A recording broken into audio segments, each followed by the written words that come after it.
আমরা যেহেতু কম বাঙালিদের চাইতে আমরা নিরাপত্তা যাতে থাকতে পারি। এটা আমাদের বিষয় রাখ না। এটা ওদের রাষ্ট্রীয়ভাবে থাকতে পারে। ব্যক্তিগত রাখছিল না। এবং আগের মতো দাঙ্গা-হাঙ্গামাও নাই, এখন কম অনেক। বৈষম্যগিরি না করে তখনই তো ভালোই।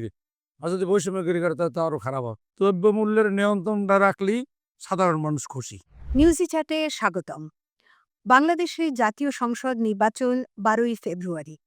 বিভিন্ন রাজনৈতিক দলগুলোর প্রচারণা এখন তুঙ্গে।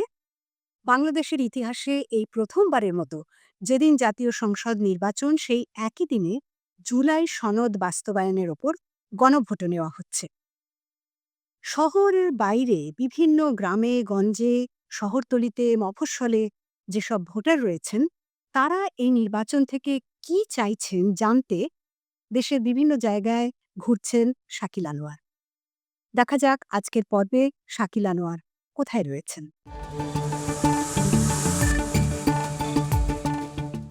বান্দরবন শহর থেকে ৭ কিলোমিটারের মতো দূরে একটা গ্রাম, ছোট্ট একটা গ্রাম, খানসামাপাড়া।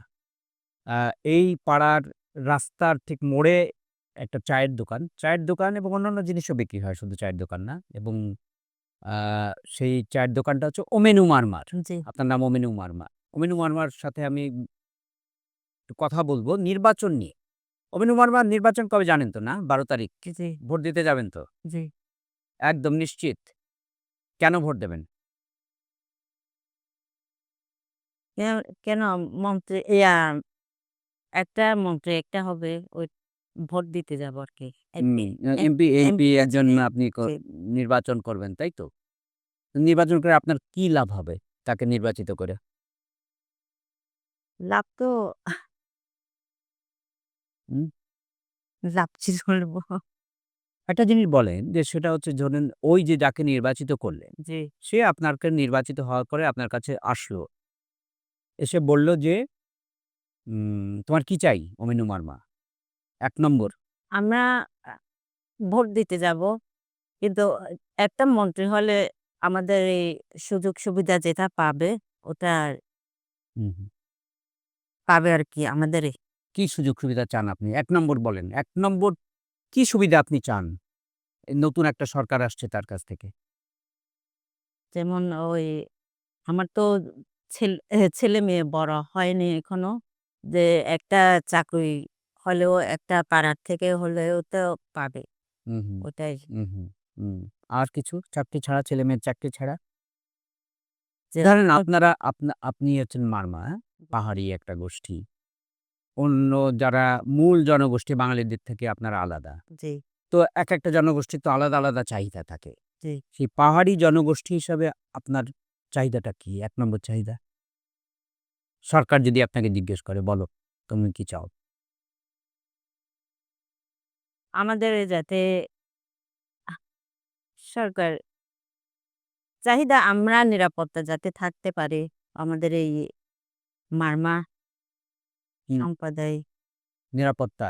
বই নিরাপত্তা বলতে কি বোঝান? মানে কিভাবে মনে করবেন যে আপনি নিরাপদ আছেন? আপনি এখন নিরাপদ না। নিরাপদ তারপরেও আর কি চাই নিরাপত্তার জন্য? অনেকজনে বাঙালিরা তো এখন চাপ হুম, হুম, হুম। এটা হচ্ছে মেইন আপনার মূল জিনিস যে বাঙালিদের একটা চাপ সেটা যেন একটু কম থাকে আমরা যাতে শান্তিভাবে থাকতে পারি। হুম, সেটা হচ্ছে মূল দাবি আপনাদের জি, শান্তিভাবে থাকা। জি। আর ছেলেমেয়ের চাকরি কেন হয়? পড়াশোনা জি, পড়াশোনা করলে আমরা যেহেতু কম বাঙালিদের চাইতে হুম। বান্দরবানের শহরের খুব কাছে অ্যা নতুন পাড়া নামে একটি জায়গা। সেখানে মূলত থাকেন বাংলাদেশী অর্থাৎ বাঙালি মানে সমতল থেকে আসা বাঙালি এ লোকজন। তারা এখানে এসে বিভিন্ন সময়ে এ এসে বসতি গড়েছেন। আমার সাথে সেরকম একজন আছেন। আপনার নামটা? মোহাম্মদ আলী হোসেন। মোহাম্মদ আলী হোসেন। আপনি কোথা থেকে এসেছিলেন এখানে বান্দরবান? পটুয়াখালী জেলা থেকে। পটুয়াখালী। জি। কত সালে? ৮৮ সালে। ৮৮ সালে আপনার বয়স কত ছিল? তোর তো ১০-১১ বছর। ১০-১১। জি। তো কেন এসেছিলেন এখানে? কর্মজীবনে আমরা নদীভাঙ্গা এলাকার লোক, ধান পান হইতেছে না, অভাব অভিযোগ ছিল। তখন আমার আব্বা আসছিল ওই সুবাদে তো তার সাথে তখন আর কি। যখন এই ৮৮ সালের কথা যখন বলছেন, তখন কিন্তু এখানে পাহাড়িদের সাথে অনেক গন্ডগোল। যে অনেক দাঙ্গানি বাঙালি কিছু হয়েছে। তো তারপরেও কেন আসলেন এখানে? আসছি কর্মজীবন হয়তো এখানে আসলে কাজকর্ম করে খাইতে পারবো এবং জীবিকা নির্বাহের জন্য ভালো একটা জায়গা খুঁজছিলাম। তখন বান্ধবনে আমাদের ভাই বেরা আত্মীয়স্বজন আসছে। তখন কেমন ছিল সম্পর্ক পাহাড়িদের সাথে আপনারা যখন? তখন তো খারাপ ছিল। তখন খারাপ ছিল। কিরকম খারাপ মনে আছে? কিছু মনে আছে তো তখন আমরা পৌরসভা এলাকার বাইরে যাইতে পারিনি। বাঙালিরা এখনো বাইরে যেয়ে কোনো কাজকর্ম করতে পারে নাই। আপনাদের সম্পর্কে ওদের কেন এত মানে রাগ ছিল বলে মনে হয়? এটা আমাদের বিষয় রাগ না। এটা ওদের রাষ্ট্রীয়ভাবে রাগ থাকতে পারে। ব্যক্তিগত রাগ ছিল ছিল না। না। এখন কেমন সম্পর্ক এই ৮৮ এখন এই চুক্তির পর থেকে তাদের সাথে সম্পর্ক অন্ততপক্ষে আমরা যেকোনো জায়গায় যেয়ে কাজকর্ম করতে পারি। এইটা শান্তি। এবং আগের মতো দাঙ্গামা-হাঙ্গামাও নাই, এখন কম অনেক।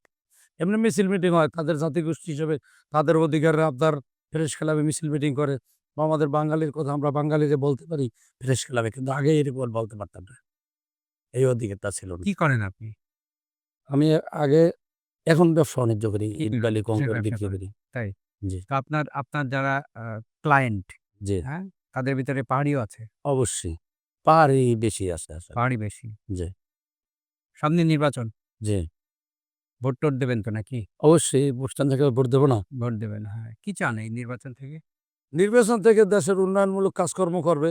ভালো একজন প্রতিনিধি আসলে আমাদের সেবা যত্ন করবে এবং সাধারণ মানুষ কিভাবে সেবা যত্ন করতে পারে আপনাদের? আমাদের সেবা যত্ন কি সাধারণ মানুষের ক্রয় ক্ষমতার মধ্যে যদি থাকে তাইলেই আমরা মনে করি যে আমাদের সেবা। কিন্তু আমাদের কর্ম যদি ৳৮০০ হয় আর বাজার করতে যদি ৳১২০০ লাগে তখন তো আমরা সাধারণ মানুষের দ্রব্যমূল্যের নিয়ন্ত্রণটা রাখলেই সাধারণ মানুষ খুশি। হুম, এই, তাই। জি, তো তারপরেও ধরেন মানুষ তো ভোট দেয় অনেক কিছু ব্যাপারে। জি। শুধুমাত্র দাম কম বেশির জন্য ভোট দেয় না মানুষ, তাই না? নানা বিষয়ে ভোট দেয়। অনেক কিছু অনেক ছেলেপেলে লেখাপড়া করে চাকরি-বাজার নিয়ে বিভিন্ন বিষয় নিয়ে ভোট দেয়। কিন্তু তাদেরকে ভোট দিলে তখন তো থাকে না। আর এই এলাকার পাহাড়িদের সাথে সম্পর্ক কেমন হবে বলে আপনি চান ভবিষ্যতে? আশা তো করি ভবিষ্যতে অন্তত এখন হচ্ছে ভালো হবে। কিভাবে? ভালো হবে তাদের আইনগতভাবে বা তাদের বৈষম্য যেই জিনিসটা নিরসন করতে পারলে, সরকার ক্ষমতায় এলে যে জিনিসটা রিলিফ নিয়ে বা বিভিন্ন এনজিও সংস্থা নিয়ে কাজকর্ম নিয়ে এগুলো দিয়ে যদি বৈষম্যগিরি না করে তখনই তো ভালো হইবে। আর যদি বৈষম্যগিরি করে তাহলে তো আরো খারাপ হবে। বৈষম্য কার সাথে?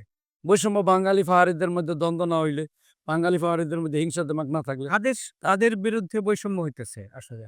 বাঙালিদের বিরুদ্ধে অনেক বৈষম্য হইতো। পাহাড়িরা বলে আমাদের বিরুদ্ধে বৈষম্য হচ্ছে। না বাঙালি আমাদের জমি জমায় আসে এরা বাড়িঘর করে। আমরা কাউর বাঙালি অন্তত হইতে পারে এটা হয়তো সচরাচর বলতে পারে জানি না। রাতারাতি বাড়িঘর তুলছে। না এরকমের রাতারাতি বাড়িঘর চলছে যে এটা আমার জানা নাই। তবে আমরা মনে করি যদিও কেউ তুললে যায় সরকারি জায়গায়, কিন্তু ব্যক্তি কোনো জায়গায় বাড়িঘর এরকম তো অল্প শোষণ করিয়া এরকমের কোনো দাঙ্গাম-হাঙ্গামা আমি দেখিনি। তো আপনি কি চান নতুন একটা এই যে সরকার আসতেছে তারপরে এই পাহাড়ি বাঙালি সম্পর্ক এখানে আপনাদের এখানে জি। কেমন হওয়া উচিত বলে আপনার মনে হয়? আশা করি ভালো হইবে নির্বাচন হইলে। তাই। জি।